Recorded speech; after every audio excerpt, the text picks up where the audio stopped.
Press the bell icon of the Epaathshaala channel and never miss another update. So hey guys, welcome back to your class and now this is your Vijay here. दोस्तों this is the part 1 of this chapter और आप सभी को पता है कि हम लोग क्लास 12 की अकॉर्डिंग टू न्यू सीरीज जो नया सिलेबस चल रहा है उसके अकॉर्डिंग हम इसको बनाने की कोशिश कर रहे हैं। दोस्तों चैप्टर का नाम है challenges and to restoration of the Congress system. That means Congress प्रणाली की चुनौतियां और बहाली का मतलब हो गया पुनर्स्थापन या पुनर्गठन करना। दोस्तों चैप्टर 5 है ये और ये इंडिया वाली बुक का चैप्टर है। इंडिया वाली बुक के अंदर हमने काफ़ी कुछ समझने की कोशिश करी थी। अब दोस्तों 5वां चैप्टर आ चुका है। चैप्टर के अंदर जो अकॉर्डिंग टू न्यू सिलेबस चीज़ें ऐड हुई है उसको भी हमने ऐड करने की कोशिश करी है। वीडियो को एंड तक देखिएगा, आपको इस वीडियो के अंदर ना यूपीएससी के लेवल तक की चीज़ें जानने को मिलेगी। बिकॉज यूपीएससी के अंदर केबीसी क्वेश्चंस के अंदर बहुत सारे ऐसे एमसीक्यू क्वेश्चन है जो कहीं ना कहीं किताबों के अंदर इतने ज़्यादा मिलते हैं इस चैप्टर के अंदर तो जो आप सोच नहीं सकते। तो दोस्तों आपने वैसे भी क्या कहते हैं पूरी तरीके से जब शुरुआत हुई थी चैप्टर फर्स्ट की तो उसमें आपने काफ़ी हद तक देखने की कोशिश करी थी किस तरीके से 1947 से लेके हम आज़ाद हुए थे और 1950 तक जाके हम लोगों ने अपने कॉन्स्टिट्यूशन को बनाया था। देन उसके बाद हमने राज्य के पुनर्गठन आयोग की स्थापना करी, उसके बाद राज्यों का डिस्ट्रीब्यूशन करा, उसी बीच हमने अपने देश के अंदर इलेक्शन भी करने स्टार्ट करे थे। सो बेसिकली आपको स्टोरी जो जब मिलेगी इस चैप्टर के अंदर वो आपको मिलेगी 1964 के बाद से, क्योंकि 1964 के बाद से स्टोरी इसके अंदर इसी वजह से है कि उस टाइम पीरियड पर नेहरू जी का जो था डेथ हो चुकी थी। Because you know that Pandit Jawaharlal Nehru was the first prime minister of our India. उस टाइम पीरियड पे आप देख सकते हैं वल्लभ भाई पटेल जो थे वो उस समय पे डेप्यूटी मिनिस्टर थे। प्रधानमंत्री यानी कि हमारे जवाहरलाल नेहरू जी के मरने के बाद में भी अगर वल्लभ भाई पटेल होते तो शायद से वल्लभ भाई पटेल हमारे देश के प्रधानमंत्री बनते। लेकिन 1964 के बाद आप इस चैप्टर के अंदर ये देखने की कोशिश करेंगे पूरी की पूरी स्टोरी कि 1964 से लेके 1980 के बीच तक पूरी की पूरी कांग्रेस के बीच में क्या चुनौतियां आई, कांग्रेस किस तरीके से दोबारा गिरी फिर दोबारा उठ गई, वो हम समझने की कोशिश करेंगे। तो आप देख सकते हो ना कि कांग्रेस की लाइफ में इतना बड़ा टाइम पीरियड आप पहली बार नोटिस करेंगे इस चैप्टर के अंदर। सो दैट इज वाई इस बीच कांग्रेस की हिस्ट्री के अंदर इतने ज़्यादा उतार और चढ़ाव आए जो आप सोच नहीं सकते हो। So that is why students आपको इन सभी चीज़ों पे एक एक टाइम लाइन पे बहुत ज़्यादा फोकस करना होगा। बिकॉज टाइम लाइन आपको इतना ज़्यादा सही तरीके से बताने की कोशिश करेगी इस चैप्टर को कि किस तरीके से नेहरू जी के बाद कांग्रेस पार्टी के अंदर डिक्लाइन आया, फिर इंक्लाइन आया, फिर डिक्लाइन आया। मतलब जो बार ग्राफ था ना वो ऊपर चढ़ता रहा उतरता रहा, ऊपर चढ़ता रहा उतरता रहा। कांग्रेस की लाइफ के अंदर नेहरू जी के जाने के बाद बहुत ही ज़्यादा इंस्टेबिलिटी आ चुकी थी, जिसे आप हिंदी में अस्थिरता बोलते हैं। ओके, तो देखेंगे अब हम समझेंगे। देखिए 1964 के अंदर ना जब नेहरू जी की डेथ हो जाती है ना तो बिल्कुल एक चैलेंज था। चैलेंज ये था कि जिस तरीके से कटप्पा ने बाहुबली को मारा था तो आपके मन में क्वेश्चन यही था कि यार कटप्पा ने बाहुबली को मारा क्यों। और दूसरा अभी जो मिर्ज़ापुर फिल्म आई है उसके अंदर हमें ये समझ में नहीं आ रहा है कि इसकी मदर कौन होगी। अगर आपने मिर्ज़ापुर सीरीज देखी है तो सेम ऐसी ही सिचुएशन उस टाइम पीरियड पर हमारे सामने थी 1964 के बाद कि भैया जी नेहरू जी के मरने के बाद क्या भारतीय लोकतंत्र बच पाएगा। बिकॉज नेहरू जी के टाइम पीरियड के अंदर ये देखा गया था कि 1964 के टाइम पीरियड तक कोई भी अपोजिशन पार्टी नहीं थी। जो पहली पार्टी कांग्रेस चल रही थी वो पिछले 1951 के इलेक्शन से यही पार्टी जीतती आ रही थी। So that is where there is a great question behind that यार मतलब कांग्रेस में अब नेहरू जी के बाद रह कौन गया है। सो दैट इज वाई उस टाइम पीरियड पर हमने सोचा पार्टी ने बहुत चिंतन मनन किया और चिंतन मनन करने के बाद 1960s के टाइम को एक गंभीर टाइम पीरियड इसलिए कहा जा सकता है, मतलब 1960 के दशक को डेंजरस डेकेड ऑफ इंडिया इसलिए बोला जाता है क्योंकि 1960 के दशक में वो चीज़ें हुई थी जो शायद से हमारी इंडिया ने कभी भी आज़ादी के बाद फेस नहीं करी थी। जैसे गरीबी बहुत ज़्यादा हो गई थी हमारी कंट्री में, क्योंकि 1947 में हम लोग आज़ाद हुए थे, उसके बाद वॉर पे वॉर लड़े जा रहे थे हम लोग, असमानताएं बहुत ज़्यादा हो गई थी। अगर आपको याद हो 1962 के अंदर हमारा पाकिस्तान और चाइना से वॉर हुआ, 1964 के अंदर नेहरू जी की डेथ हो गई, 1965 के अंदर फिर पाकिस्तान से वॉर हो गया। तो कहने का मतलब ये है कि 1960 का दशक, पेपर के अंदर दोस्तों क्वेश्चन ज़रूर आता है, ये पूछा जाता है कि वाई 1960 इज पॉलिटिकल अर्थक्वेक, वही पूछा जाता है, और दूसरा ये पूछा जाता है कि भाई 1960 का दशक राजनीतिक भूकंप क्यों था।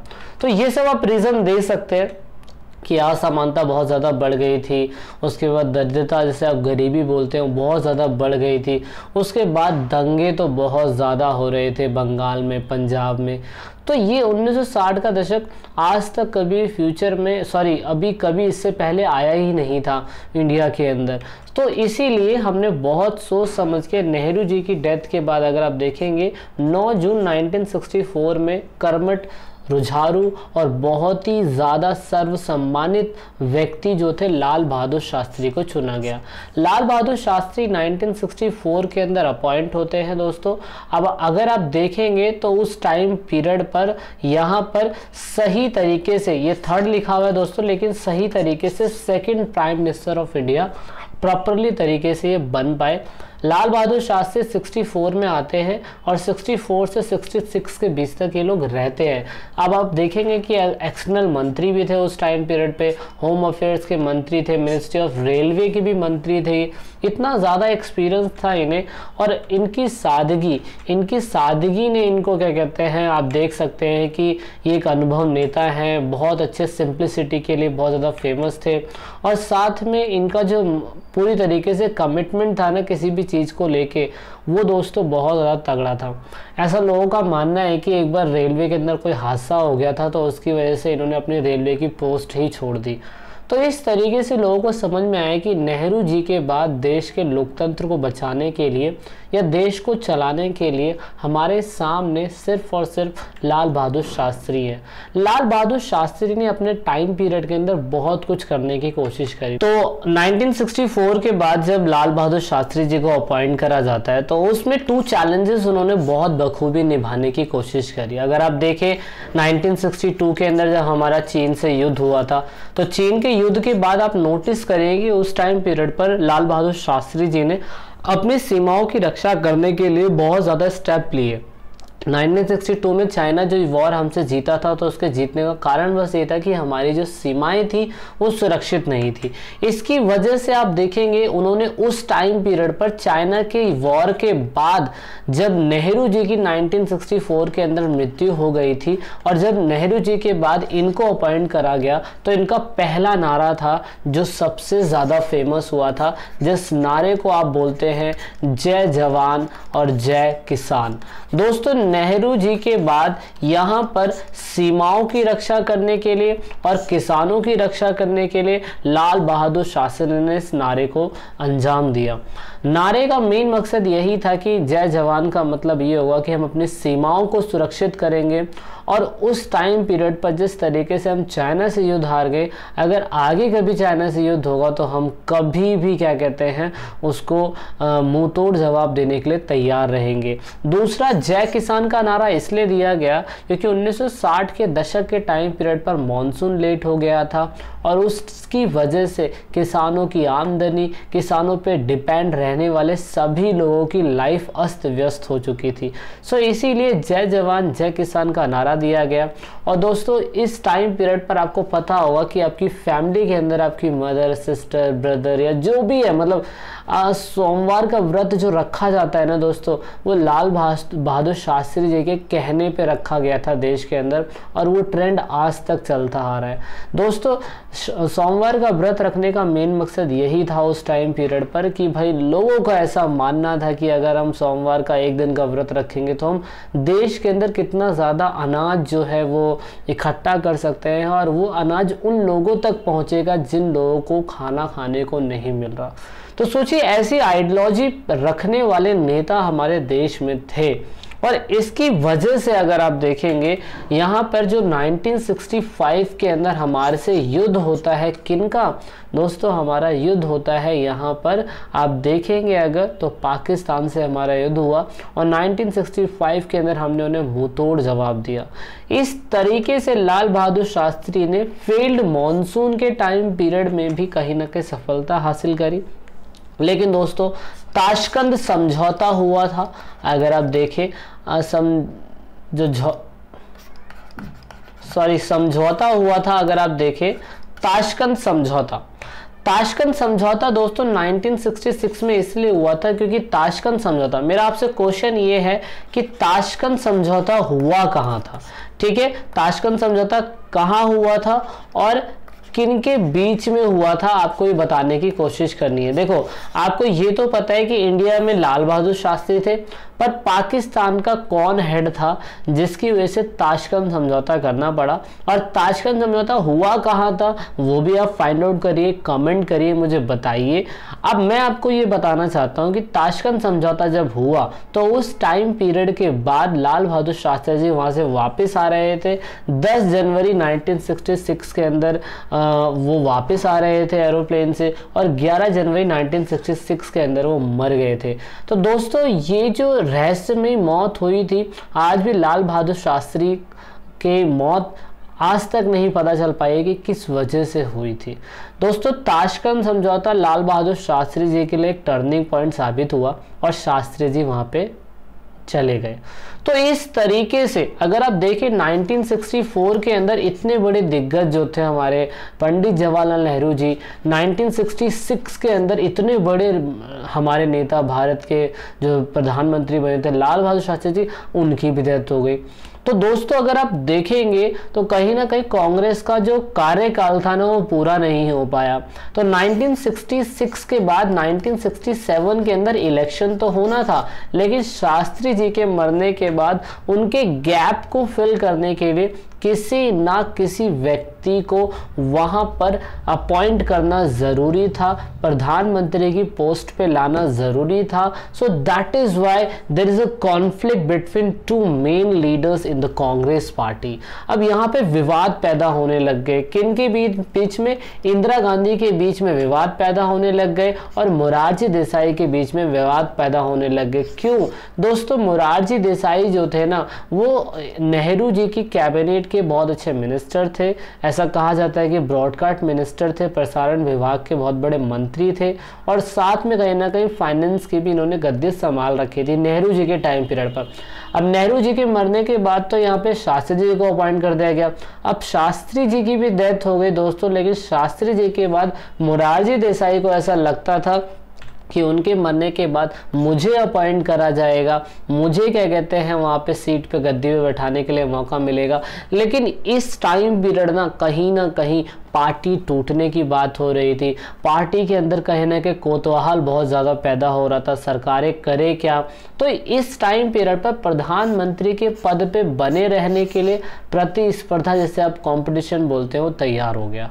तो दोस्तों यहाँ पर ना इंदिरा गांधी जी को वहाँ पे उनके प्राइम मिनिस्टर तक पहुँचाने के लिए दोस्तों बहुत ही ज़्यादा पड़पंच कह सकता हूँ मैं, षड्यंत्र, कॉन्स्पिरेसी आप जिसे बोलते हैं, वो रचा गया। इस तरीके से मोरारजी देसाई जी जो इतने एक्सपीरियंस लीडर होने के बावजूद भी प्राइम मिनिस्टर की पोस्ट पे नहीं बन पाए। उसका एकमात्र रीज़न सिर्फ और सिर्फ यही था कि यहाँ पर सिंडिकेट मेंबर्स ने इन इंदिरा गांधी की सीट को सिक्योर करा और 2/3 बहुमत की मेजॉरिटी में, जो संसद के अंदर, ये कोई इलेक्शन नहीं हुआ था, ये संसद के जितने भी एमपीज थे, एमएलए थे, उन्होंने इंटरनल वोटिंग करी और इंटरनल वोटिंग करने के बाद मोरारजी देसाई को चुना नहीं गया और यहाँ पे इंदिरा गांधी जी को चुन लिया गया। अब ऐसा क्यों हुआ, अब आप समझिए। देखिए, कांग्रेस जो एक ग्रुप है वो बहुत सारे क्या कहते हैं नेताओं से मिलके बना हुआ है, लेकिन कांग्रेस के अंदर एक ऐसा ग्रुप है जिसे आप सिंडिकेट बोलते हैं, वो सीनियर कांग्रेस लीडर का ग्रुप है। दोस्तों, उनका ऐसा बिलीव था कि अगर हम जो believe that she may depend on the senior leader due to her administrative and the political inexperience। इनको क्या लगता है कि अगर हमने मोरारजी देसाई जी को शास्त्री जी के मरने के बाद प्राइम मिनिस्टर की गद्दी पे बैठा दिया दोस्तों, तो कहीं ना कहीं शास्त्री जी एक कठोर शासक है, कठोर नेता है और वो कहीं ना कहीं सिंडिकेट के लोगों की सुनेंगे नहीं।